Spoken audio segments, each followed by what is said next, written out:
ABCD is a rectangle and PQR and S are midpoints of the sides AB, BC, CD and DA respectively. Show that quadrilateral PQRS is a rhombus. तो सबसे पहले यहाँ पर मैं solution में ABCD एक rectangle को construct कर लेता हूँ। ये मैंने ABCD बना लिया है, A, B, C and D। इसमें AB का मिड पॉइंट P है, BC का Q, CD का R एंड DA का S। इन्हीं को मैं ज्वाइन करा लेता हूँ, S से P, P से Q, Q से R और S से R। ये जो हमारा क्वाड्रिलेटर बनना है, इसी को हमें रोम्बस प्रूव करना है। तो सबसे पहले यहाँ पे मैं D से B को ज्वाइन करा रहा हूँ और A से C को। ये डायगोनल है रेक्टेंगल के बेसिकली। तो यहाँ पे मैंने दे दिया है कि let us join AC and BD। ये हमने ज्वाइन करा लिए हैं, एंड BD। इनको ज्वाइन कराने के बाद आप देखिएगा कि यहाँ पे आपके पास एक ट्राइंगल है ABC। मैंने इसी पार्ट में से इसको लिया है। तो AB का मिड पॉइंट आपका P और BC का मिड पॉइंट Q। अगर ये मिड पॉइंट्स हैं, दैट्स मीन मैं यहाँ पर P से Q को जब ज्वाइन कराने के बाद देखता हूँ तो PQ आपका AC के पैरेलल भी होगा और PQ आपका हाफ भी होगा AC के, मिड पॉइंट थ्योरम की हेल्प से। तो मैं यहाँ पर कहूँगा since P and Q are midpoints of AB and BC respectively, therefore PQ is parallel to AC and PQ is equal to half of AC। ये मैं कह सकता हूँ। अब देखिए साथ में मेरे पास यहाँ पे एक और ट्राइंगल है ADC, ADC और AD का मिड पॉइंट S है, CD का मिड पॉइंट R है। मतलब SR आपका AC के पैरेलल होगा और SR आपका हाफ भी होगा। तो फिर से मैं यही लिखूंगा कि since R and S are midpoints of CD and DA respectively, therefore जो आपका SR है वो पैरेलल होगा AC के और SR आपका हाफ होगा AC के। ऐसा आपने लास्ट क्वेश्चंस में भी किया है। तो from first and second in दोनों से देखिएगा AC आपका PQ के पैरेलल है और AC आपका SR के पैरेलल है। ऐसे ही हाफ AC आपका PQ के इक्वल है और हाफ AC आपका SR के भी इक्वल है। दैट्स मीन मैं क्या कह सकता हूँ, PQRS एक पैरेललोग्राम होगा। तो मैं लिख दूंगा from first and second PQRS is a parallelogram. ये हमने यहाँ पर बोल दिया है।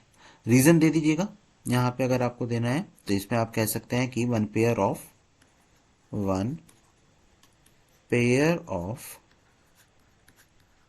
Opposite sides is equal and parallel. और जब भी ऐसा होता है तो मैं उस क्वाड्रिलेटरल को पैरेललोग्राम बोल सकता हूँ, राइट।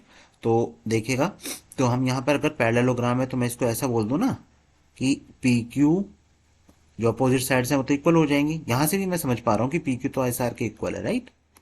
और साथ ही में मैं क्या बोल दूंगा कि जो PS है वो भी तो इक्वल होगा QR के। ये दो चीजें आप पैरेललोग्राम की हेल्प से बोल सकते हो। यहां मैंने लिख सकता हूं कि अपोजिट साइड्स ऑफ पैरेललोग्राम। अभी देखिएगा कि एक और ट्रायंगल लेते हैं BCD, this one BC and D, जिसमें BC का मिड पॉइंट Q है और CD का मिड पॉइंट R है। इसका मतलब जो QR है वो आपका हाफ ऑफ BD हो सकता है। तो मैं यहां पे ले लूंगा in triangle BCD Q and R are midpoints of BC and CD respectively. Therefore जो क्यू आर है वो आपका हाफ ऑफ बी डी होगा। अब देखिएगा कि ये जो हाफ ऑफ बी डी तो हो गया, लेकिन इससे हमें हेल्प क्या मिलेगा? इससे हेल्प ये मिलेगा कि देखो, जो आपने रेक्टेंगल लिया था और रेक्टेंगल में आपके पास था A B C D, rectangle में ए सी डायगनल था और बी डी डायगनल था। ये दोनों डायगनल कैसे होंगे? इक्वल होंगे। मतलब मैं यहाँ पे कह सकता हूँ कि A C is equal to B D. लिख दूंगा डायगनल्स ऑफ रेक्टेंगल। रेक्टेंगल के डायगनल्स हमेशा क्या होते हैं? इक्वल हुआ करते हैं। अभी देखिएगा कि जो ये आपने बी डी लिखा है, इसमें मैं इस बी डी को एसी से रिप्लेस करा सकता हूं। मतलब मैं ऐसा लिख सकता हूं ना कि Q R is equal to half of A C. ऐसा मैं लिख सकता हूं। और हाफ ऑफ ए सी किसके इक्वल था? देखो, हाफ ऑफ ए सी आपका पी क्यू के भी इक्वल था और half of A C S R के भी इक्वल था। मतलब मैं ऐसा लिख दूंगा from first second and here is third, from first second and third हम बोल सकते हैं कि P Q S R and Q R ये सभी क्या होंगे? इक्वल होंगे। अब यहां पे आप देखिएगा इस वाले पार्ट को, दिस वन, क्यू आर किसके इक्वल है? पी एस के भी इक्वल है। तो इसको हम इक्वेशन ए बोल देते हैं, राइट। तो also Q R is equal to P S.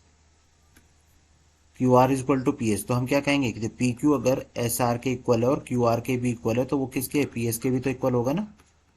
That's mean हम ये कह सकते हैं कि therefore P Q R S is a